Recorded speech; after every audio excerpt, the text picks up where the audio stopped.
Shabbat Shalom, mon cher ami. Shalom à tous.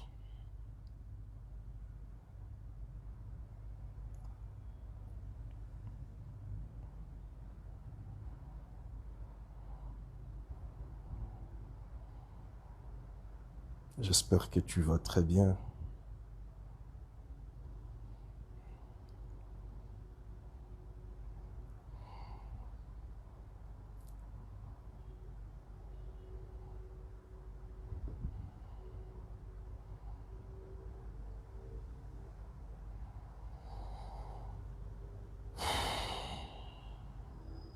Ok.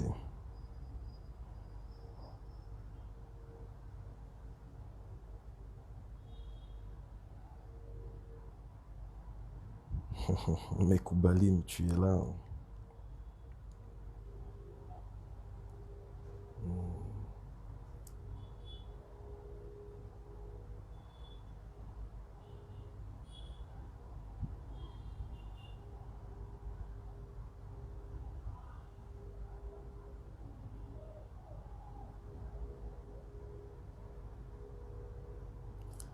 Shalom, shalom, Mekoubal. Rav, je ne sais pas te voir là.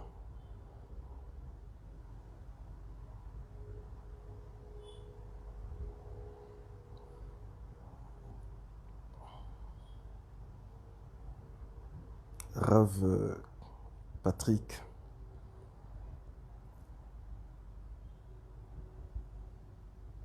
Shalom, shalom, mon ami.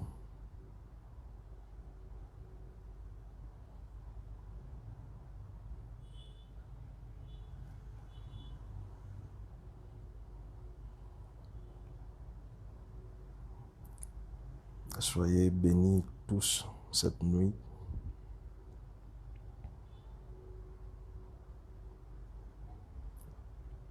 Que notre Elohim, Nzambe Yod et Vav vous accorde la faveur et la grâce.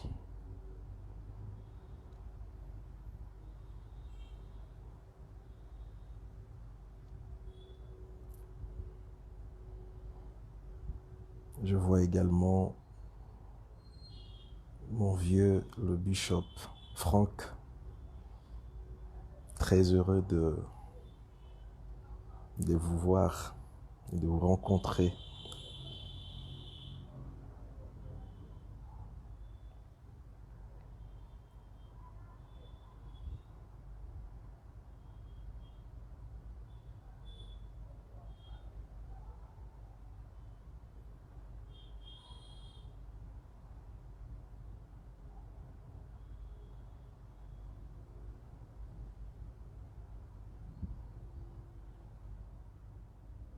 Rav Abir, merci beaucoup. Shalom,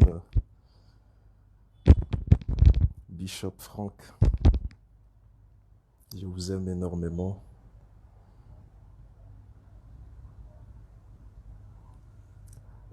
Rav Abir, Patrick, je pense que tu pouvais me faire une demande là pour que tu participes aussi avec moi en direct. Tu peux rejoindre la diffusion.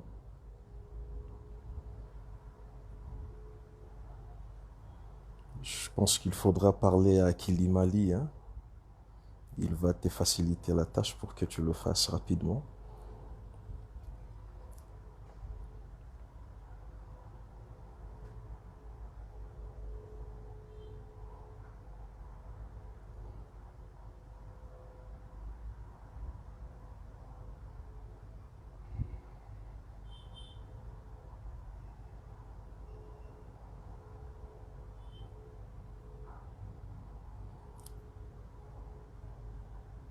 J'ai un objectif. Bonsoir mon ami Poutou.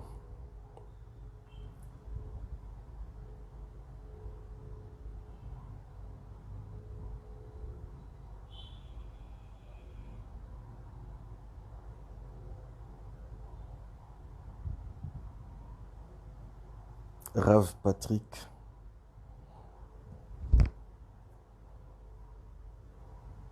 Tu n'as pas cette option.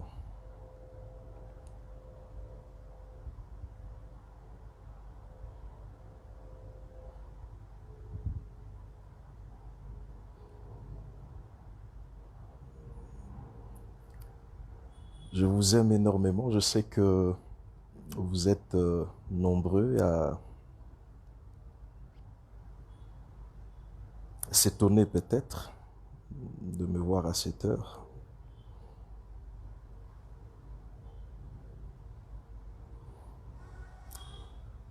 Il y a un objectif précis.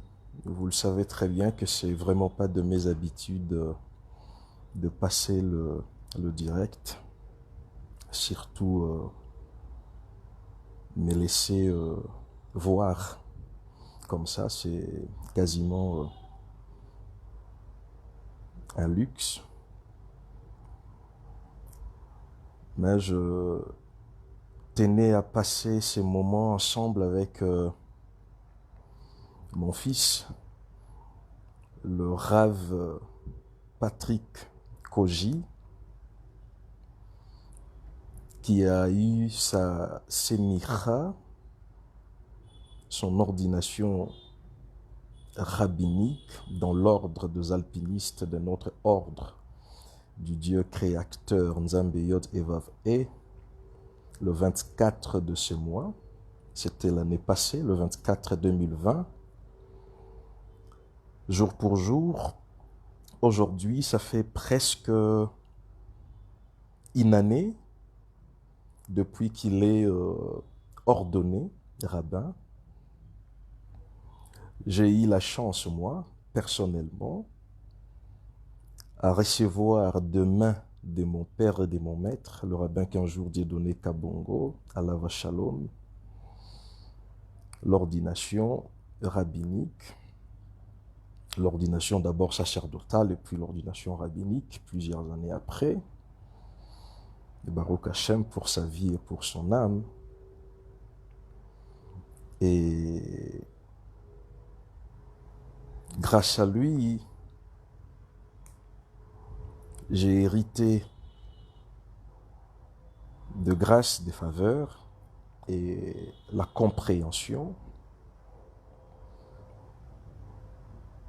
des portes qui mènent l'âme jusqu'au palais céleste.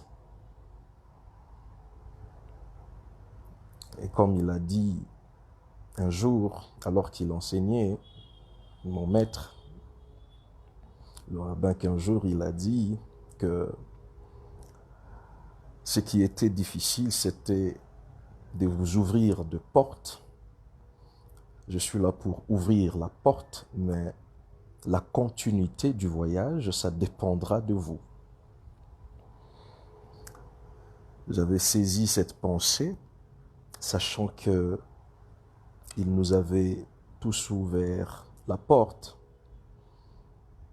Eh bien, je continuais à cheminer jusqu'à Bezrat Hashem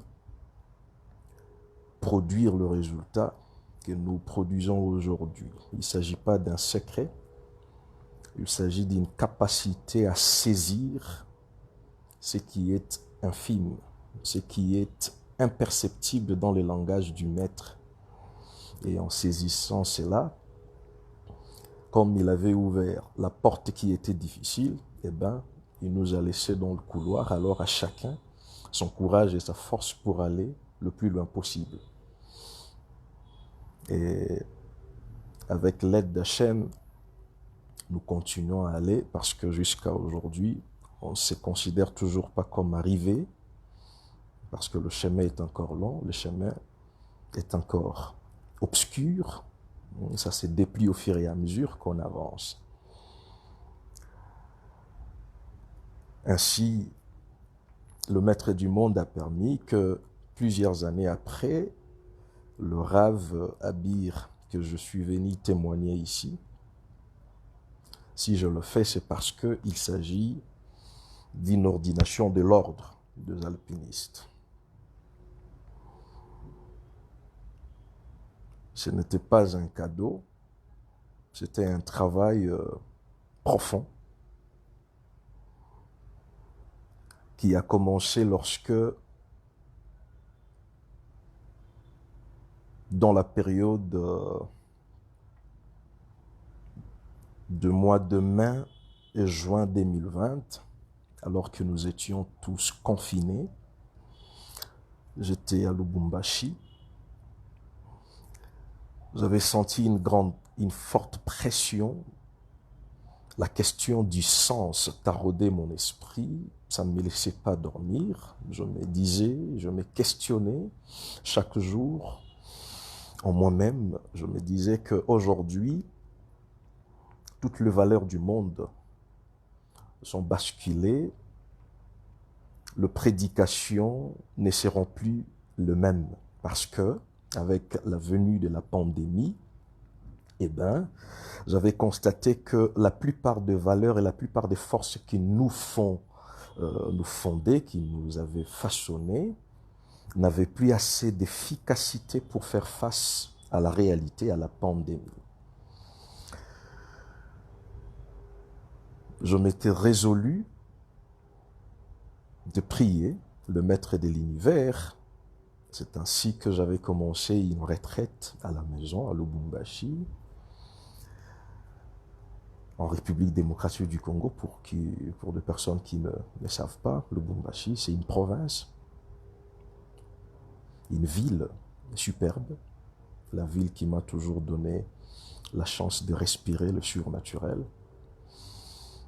Je bénis tous mes amis de Lubumbashi, je vous aime énormément.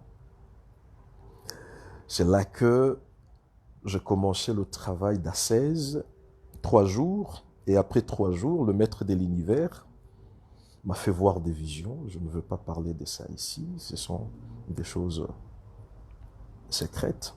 Ça m'a poussé à aller jusqu'à Likasi, une deuxième ville de Lubumbashi toujours, et c'est là que je vais passer 3 nuits encore sur une haute montagne, seul, avec seul d'ailleurs. Et là, sur cette montagne-là, il y a un événement extraordinaire qui va se produire. 3e nuit, alors que j'étais seul sur la montagne, avec cette grande instance qui ne cessait de brûler mon cœur, c'est-à-dire, que sera l'avenir du monde, de l'humanité, de l'Église après coronavirus? Et c'est là que la nuit du 17 juin, le maître de l'univers que je priais va venir et me dire: cette montagne sur laquelle tu es couché dans sa racine sémantique signifie le feu. Est-ce que vous m'entendez ou vous n'écoutez absolument rien? Eh bien, cette nuit-là, c'est l'interpellation, c'est le message que j'avais reçu. Et lorsque je me suis réveillé de mon songe profond qui était totalement euh, extraordinaire, étrange, est-ce que vous m'écoutez? Vous m'entendez? Il y a un ami Poutou qui dit qu'il n'entend absolument rien. Je ne sais pas si vous m'écoutez.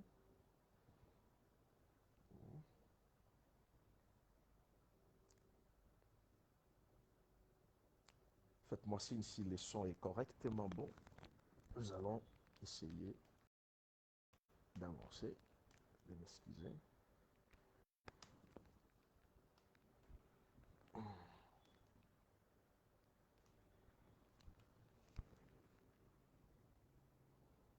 Baruch Hashem. Ok. Est-ce que comme ça vous m'entendez correctement? Parce qu'on n'a que quelques minutes. Ah oui, il faut comprendre la connexion. Et on va se battre avec. J'essaye de pousser un peu le micro pour voir si ça va. D'accord. Alors, c'est cette nuit-là que j'ai reçu cette grande visitation où le maître de l'univers va me dire que cette montagne sur laquelle tu es couché, dans sa racine sémantique, signifie le feu. Alors, la personne qui m'avait visité dans ce profond songe, mais disant cette phrase, je vous ai dit au départ et au début que dans cette vision, la question du sens qui taraudait mon esprit était venue du fait que moi-même, personnellement, je m'étais mis sur le chemin de la quête d'un nouveau sens, sachant que coronavirus n'était pas venu en vain. Je voudrais chercher et comprendre comment nous prêcherions, on allait prêcher la guérison, comment on allait prêcher encore le miracle, la vie, parce qu'on a assisté à des situations, je dirais, macabres, de gens qui tombaient chaque jour autour de nous, des milliers de personnes qui, qui nous ont quittés. Alors, j'avais cette prise de conscience, je savais que le monde n'allait pas rester le même. Alors, c'est là que le maître du monde m'a parlé. Lorsque je me suis réveillé, mon esprit cartésien, philosophe, avait automatiquement rebuté, refusé cette pensée, cette affirmation venue de l'au-delà, qui est la racine sémantique de la montagne sur laquelle j'étais couché, était le feu. Moi, ma rationalité m'avait dit que non, non. Moi, je sais qu'en hébreu, arar, ar, la racine arar et tout ça en hébreu, c'est la silhouette, c'est un dessin. Il ne s'agit pas d'un feu, la montagne n'est pas un feu. Et pensant que j'étais déjà debout, réveillé, soudain je me réveille encore. Et c'est là que je me rends compte que c'était un rêve lucide. J'avais fait un rêve dans les rêves. Et j'avais pris profondément l'importance de ces songes qui m'avaient été envoyés par le maître de l'univers. C'est ainsi que retournant sur la ville de Lubumbashi, j'ai commencé à spéculer, à analyser, à réfléchir sur cette grande vision et cette phrase quasiment insolite que la racine sémantique de la montagne, c'est le feu, c'est ce que j'avais entendu. Devant ces volcans, un détail très important parce que j'avais assisté à une théophanie. Et c'est là que, retournant sur la ville, je me suis résolu de faire un travail d'écrivain, c'est-à-dire d'analyser la phrase, faire une dissertation autour de cette pensée et j'ai commencé à écrire. Alors, j'ai eu un petit flash dans mon esprit, une voix qui va m'interpeller disant que ces petits livres ou cette dissertation que tu vas faire, il sera mieux que tu le fasses à jeûne. Alors, je revenais d'un jeûne de 3 jours, j'arrive sur le Lubumbashi. Et bien à ce moment-là, je me suis résolu de continuer encore le jeûne à Lubumbashi, à écrire la pensée que j'avais reçue sur cette montagne. Et Baruch Hashem, gloire à Dieu, lorsque je commençais ce voyage d'écriture à jeûne, j'étais surpris de voir que, au fur et à mesure que j'écrivais, je réfléchissais, je priais, je méditais, je jeûnais, les pensées nécessaires de venir, le maître de l'univers nécessaire de me visiter, et par la donne Yeshua, notre Adonai, j'avais reçu quelques visitations des anges, au point que l'écriture m'avait conduit sur une période de 70 jours net. Je fais 70 jours, 70 jours à jeûne, ne mangeant rien du tout. Il y a, il y a de témoins qui étaient là parce que ce n'était pas dans une forêt, c'était à la maison, 70 jours. Et c'était une première dans mon ministère de faire 70 jours sans rien manger, Baruch Hashem, parce que il y avait des anges des services qui venaient me nourrir la nuit dans les songes. Je voyais, on me donnait des grains, des riz blancs. Je mangeais et je me réveillais en forme des mosquées, que des temples, de loges ou bien des entreprises. Mais il y avait également des églises locales qui avaient fermé. Donc la situation touchait l'humanité. Eh bien, en tant qu'intercesseur et prophète, d'abord, à la base, j'étais censé les réorienter ma vision de la spiritualité pour que je puisse servir d'un pont, d'un canal pour l'amour d'Hachem, pour toute l'humanité, c'est-à-dire prier pour toute l'humanité, toute race, toute tendance et toute opinion confondue. Et c'est le travail que j'ai eu à faire pendant 70 jours.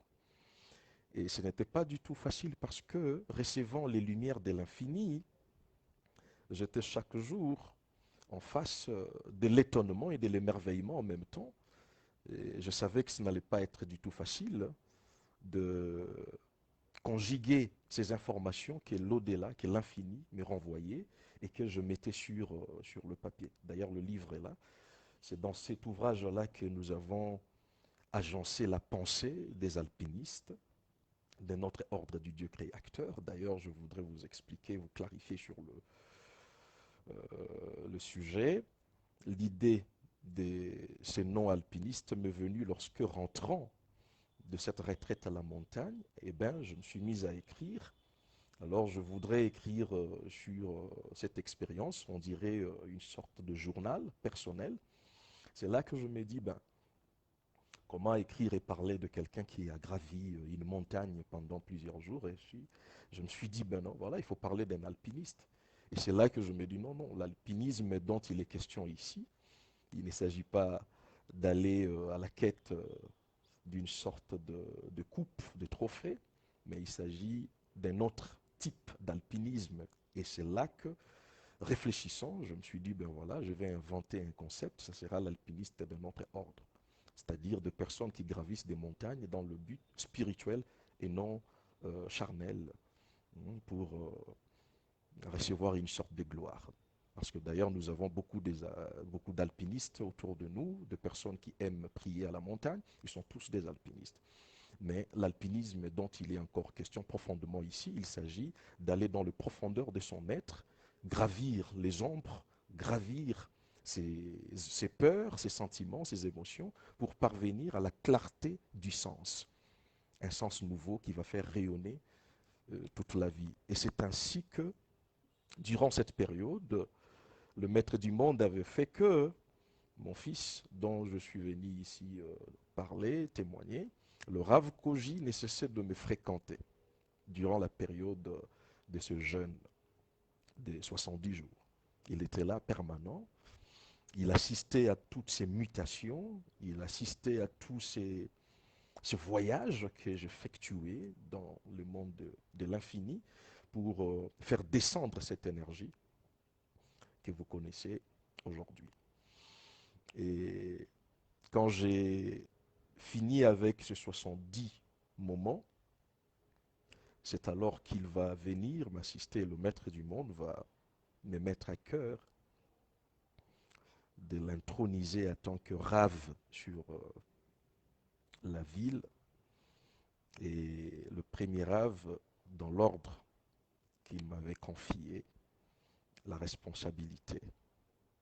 Il a été soumis à des tests parce qu'il ne s'agit pas d'un titre honorifique. Il est porteur de cette tradition. Il avait passé de nuit avec moi.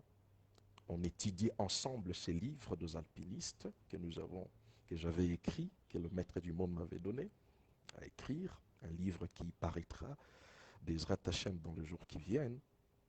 Pour l'instant, on est en train de profiter, de savourer, d'expérimenter d'abord toutes ces pensées et vivre ces résultats que nous sommes en train d'expérimenter grâce à toutes ces pensées que le Maître du monde a données, non pas pour nous, mais pour l'humanité tout entière. Eh bien, c'était pas du tout facile pour lui d'acquiescer, ce n'était pas du tout facile pour lui de gober.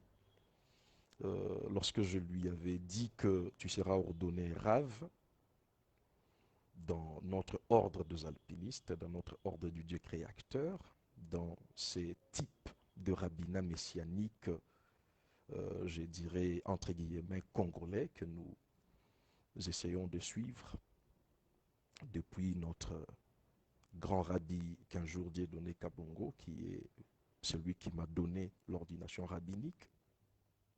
Eh bien, il a reçu la conviction et avec beaucoup d'humilité, il a suivi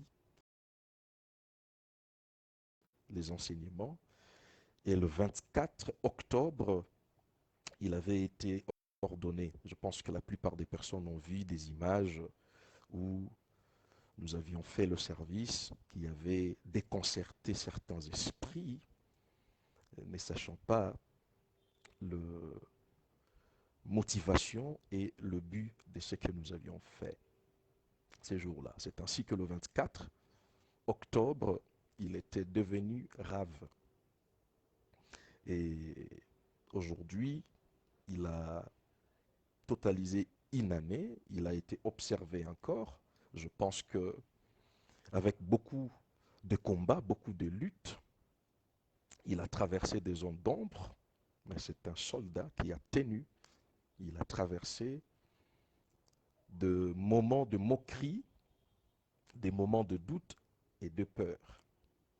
Et ça fait une année maintenant qu'il continue à persévérer dans la voie parce que nous croyons que lorsque le Mashiach se manifeste dans le monde, je termine par là, il y a une prophétie que le prophète Yeshayahu avait dit le jour de la Pentecôte. Beaucoup de gens étudient seulement Joël.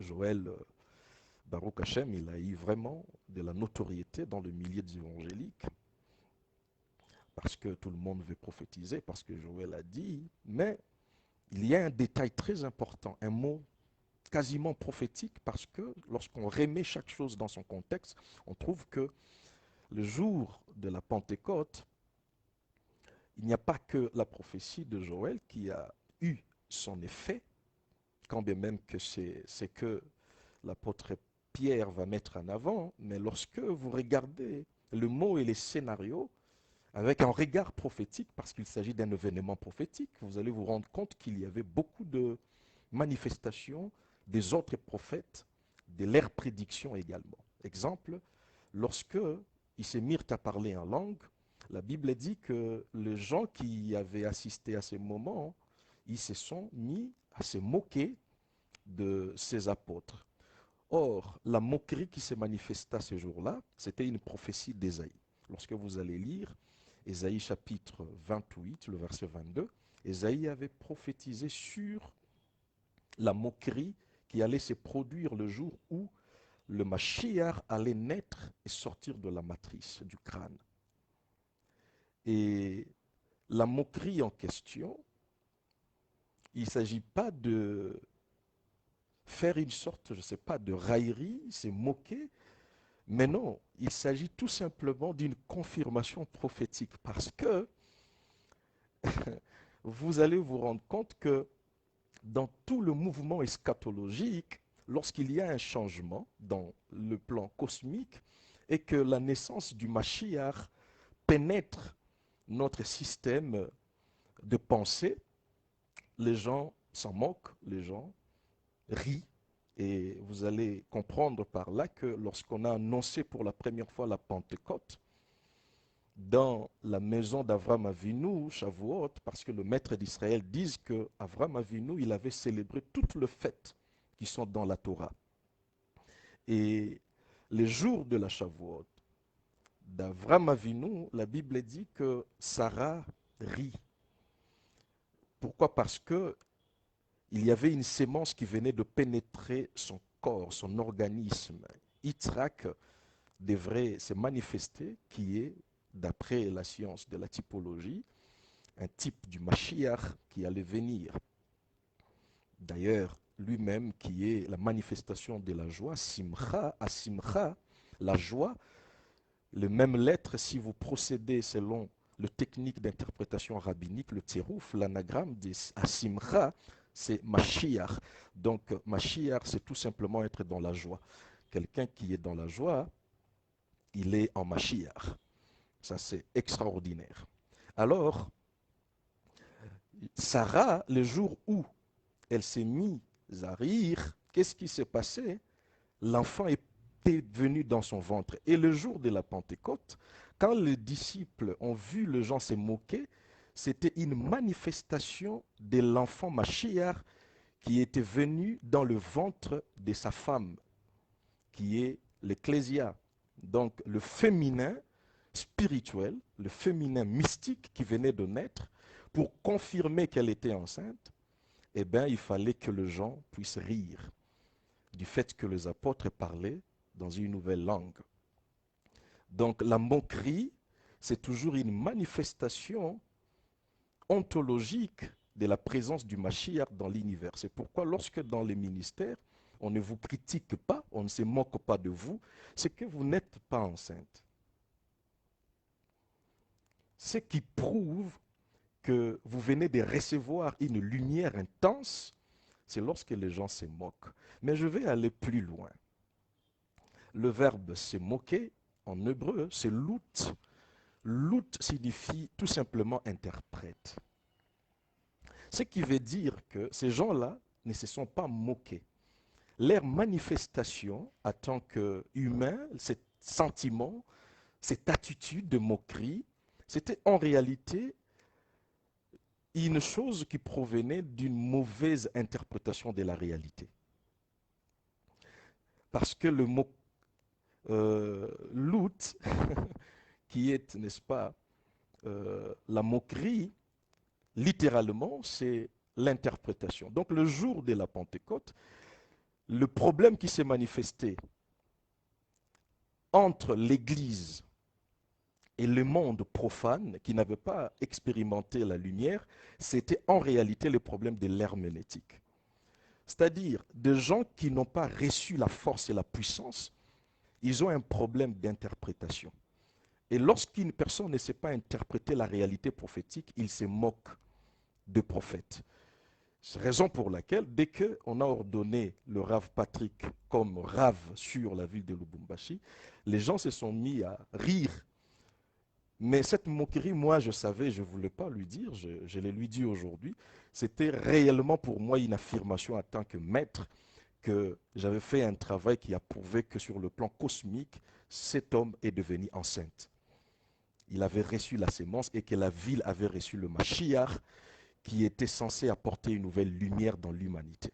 Donc la moquerie du jour de la Pentecôte est une manifestation de la prophétie d'Ésaïe. Ésaïe chapitre 28, verset 22. Je ne vais pas entrer dans le détail herméneutique si je vous dis ce qui s'est passé ce jour-là. C'est incroyable, c'est extraordinaire. Peut-être sur une demande, je pourrais peut-être le faire pour vous manifester ce qui s'est passé ce jour-là, le jour de la Pentecôte. Donc lorsque vous êtes dans le monde profane et que vous manifestez du nouveau, le surnaturel, et que vous voyez les gens se moquer de cette réalité, comprenez que vous venez de manifester une lumière dans l'univers. Parce que la moquerie a une dimension prophétique extraordinaire. La moquerie a une dimension ontologique incroyable. Donc quiconque se moque d'un illuminé, il confirme à l'illuminé que tu n'es pas comme nous, tu viens de recevoir une lumière incroyable. C'est pourquoi Sarah a ri le jour où Isaac est venu dans son ventre. Lorsque les anges sont venus dans la ville de Sodome et de Gomorre, les gendres de Lot se sont mis à rire. Ils n'ont pas voulu participer. Toute personne qui se moque ne participe pas à la lumière. Toute personne qui se moque d'une nouveauté n'accède pas. La Pentecôte cache la moquerie. Et après coronavirus, la plupart des choses qui se manifestent dans le monde, la plupart des réalités que des prophètes pourront manifester, seront des choses qui seront d'une dimension de folie extraordinaire. Je salue la présence de mon frère, je vais citer son nom, le prophète Béchir, et mon fils Maïs Eleazar, Guilain, Akilimali, je vous aime tous. Je m'arrête par là. Je vous aime énormément. Et je pense que si les gens se moquent de vous, laissez-les se moquer de vous parce que c'est l'interprète. Parce que de manière amphibologique, la Bible dit que lorsque le frère de Joseph, est parlé, et en Égypte, lorsque les gens parlaient à côté de Joseph, Joseph comprenait parce qu'il avait un interprète. Joseph, il comprenait parce qu'il avait un interprète. Le mot interprète, c'est le même mot que la moquerie. Donc, lorsqu'une personne se moque de vous, c'est-à-dire qu'il est un mauvais herméneute, il ne sait pas interpréter la réalité. Donc, vous comprenez que le jour où le Saint-Esprit, où la Saint-Esprit est venu, c'était en réalité la manifestation du Mashiach. Parce que où le Mashiach se manifeste, les gens se moquent. Toujours. Voilà. Les gens se moquent toujours.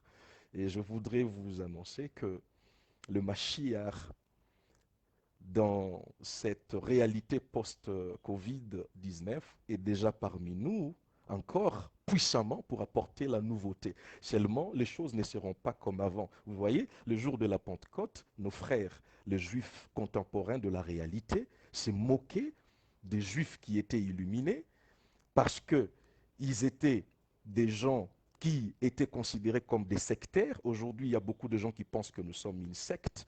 C'est toujours comme ça. Toutes les grandes religions, tout le grand mouvement du réveil et de la spiritualité a toujours été taxé de secte et tout ça. Mais je pense que le maître de l'univers, Ribono Shalolam, Nzambe Yod et Vav E, va faire en sorte que sa gloire puisse éclater. Parce que nous ne courons pas derrière une couronne temporaire, mais nous travaillons pour la gloire de notre Adon Yeshua Mashiach, si vous le voulez bien.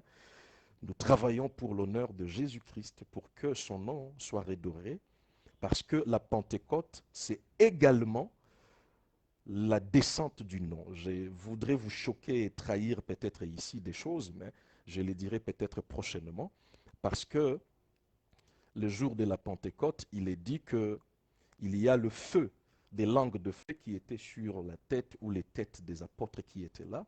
Tout ça, je sais que traditionnellement, nous disons tous qu'il s'agit des langues de feu, image du Saint-Esprit, symbole du Saint-Esprit. Mais comme j'ai dit, dans la prophétologie et dans le prophétique authentique, il y avait une prophétie qui disait qu'en ce jour-là, Hachem, son nom, se manifestera comme le feu, ce jour-là. Ce qui veut dire que le jour de la Pentecôte, ce n'était pas la descente seulement du roi, mais c'était la descente du nom. Du nom. C'est le nom qui sauve. C'est pourquoi Pierre, qui comprenait que c'était la Pentecôte du nom, il dit en ce jour-là, quiconque invoquera le nom sera sauvé. Parce que la Pentecôte, c'est la Pentecôte du nom. Encore faut-il comprendre quel est ce nom et le secret de ce nom. Que Nzambe Yod Evav E vous bénisse. Je vous aime énormément. Todaraba. Merci beaucoup. Prochainement.